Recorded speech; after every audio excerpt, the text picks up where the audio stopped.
The bank statements were spread across my small kitchen table, a year's worth of financial records that felt more like a diary of a crime. For months, I'd been told about legal delays, tax complications, and probate court backlogs. But the truth was right here, in neat columns of black ink. It was a slow, methodical bleed. A transfer of $5,000 here, $10,000 there, then 20.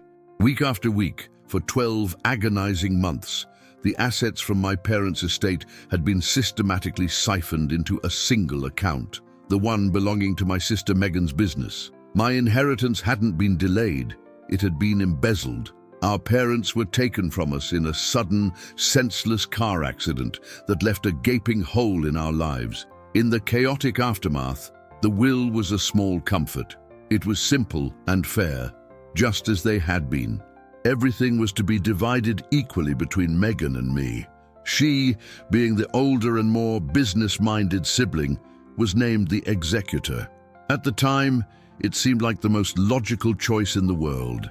I was deep in grief, and the thought of navigating the legal system was overwhelming. I was relieved to let her take the lead. The inheritance was the sum total of our parents' lifetime of hard work and careful saving. It was a substantial amount, enough to provide both of us with a level of security we had never known. It was a final gift of love, a foundation upon which we could build our own futures. For me, it meant the possibility of a home, of a life without the constant low-grade hum of financial anxiety. It was a future, a tangible promise of peace, held in trust by the one person I thought I could count on. Megan's business, a charming but perpetually struggling bookstore cafe, was her entire identity. It was her passion, but it had never been profitable. Our parents had often propped it up, giving her money to cover rent or make payroll. They saw it as supporting her dream, but I saw a business that was a financial black hole.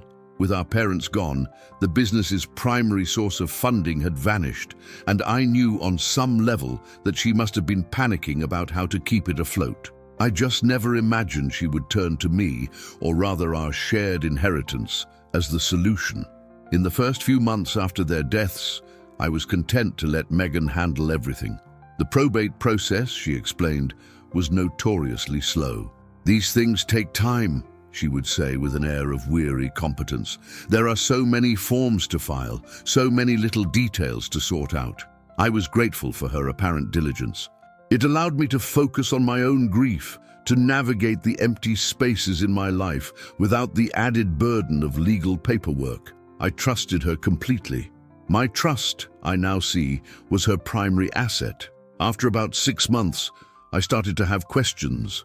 My own financial situation was becoming strained, and access to my half of the inheritance would have made a huge difference. When I asked Megan for a timeline, she gave me the first of what would become a long series of elaborate excuses.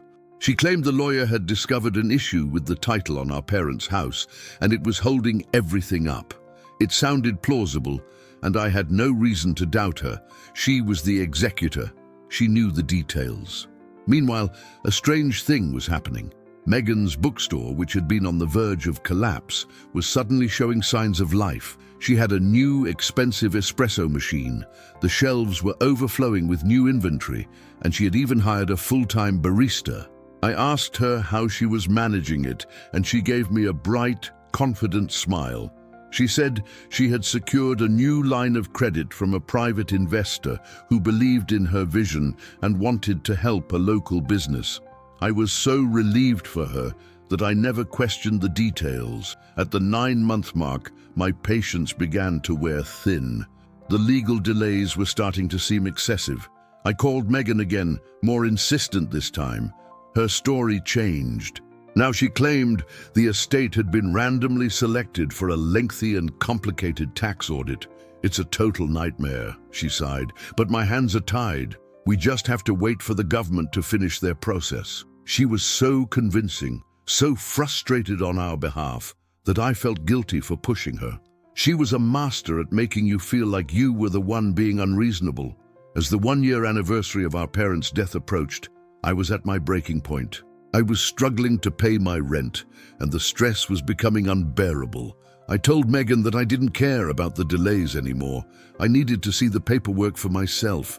I wanted to see the estate's bank accounts to understand what was really going on. Her reaction was what finally confirmed my deepest fears. She became furious. She accused me of not trusting her, of questioning her integrity after all the hard work she had put in. Her anger was a shield, a desperate attempt to deflect and defend. She shouted that I had no idea how complex this all was, that I was being impatient and ungrateful. The more she pushed back, the more certain I became that she was hiding something. The conversation ended with me giving her an ultimatum.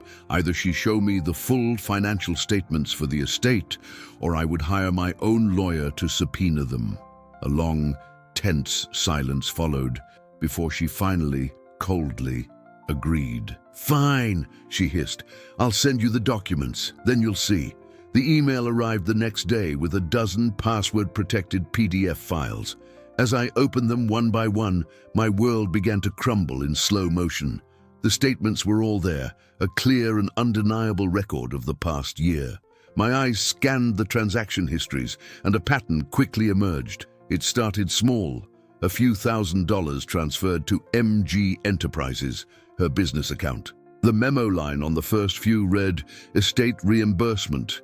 It seemed plausible enough, but then the transfers grew larger and more frequent. 10,000, 15, 25. The memo lines became vaguer. Operating expenses, vendor payment, or disappeared altogether. They coincided perfectly with the periods when she had told me about the title issues or the tax audits. And they also coincided with every new upgrade I had seen at her bookstore. The espresso machine, the new inventory, the salary for her new employee. I had paid for it all. I just didn't know it. I sat there for hours, surrounded by the evidence of her year-long deception. The lies she had told me were a careful, deliberate soundtrack to the slow, steady theft of my future. Every calm reassurance, every frustrated sigh about legal delays had been a performance. She had been playing a part, the responsible executor, while secretly funneling our shared inheritance into her failing business, hoping to plug the holes in her sinking ship with my half of the money. The premeditation of it all was what made me physically sick. When I confronted her with the printed statements spread out between us, she didn't even try to lie anymore. The fury was gone, replaced by a strange, chilling sense of calm. She confessed, but her confession was not an apology. It was a justification. She told me she had only borrowed the money. She said her business was struggling, and she knew our parents would have wanted her to save it. She had fully intended, she claimed, to pay it all back before the estate was settled. But the business never turned around. The money I saw in the statements wasn't an investment that had failed.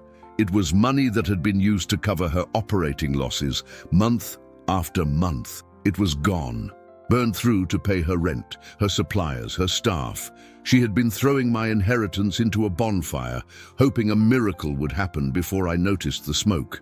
The miracle never came, and now almost all of my half of the estate had been incinerated, turned to ash to keep her dream alive for a few more months. Her final defense was the most twisted of all. With tears in her eyes, she told me she couldn't bear the shame of her business failing so soon after our parents had died. She felt like keeping it afloat was a way of honoring their memory, of proving that their faith in her wasn't misplaced. She had framed her embezzlement as an act of love, her theft as a tribute. She had taken my future, and in her mind, she had done it for the noblest of reasons. She was the victim, and I was just collateral damage in her beautiful, tragic story. I was left with a tiny fraction of what my parents had intended for me, and a sister who saw herself not as a thief, but as a tragic hero. The legal options were a nightmare. To get my money back, I would have to sue my own sister for breach of fiduciary duty and embezzlement. It would be a long, expensive, and emotionally devastating process that would shatter what was left of our family forever.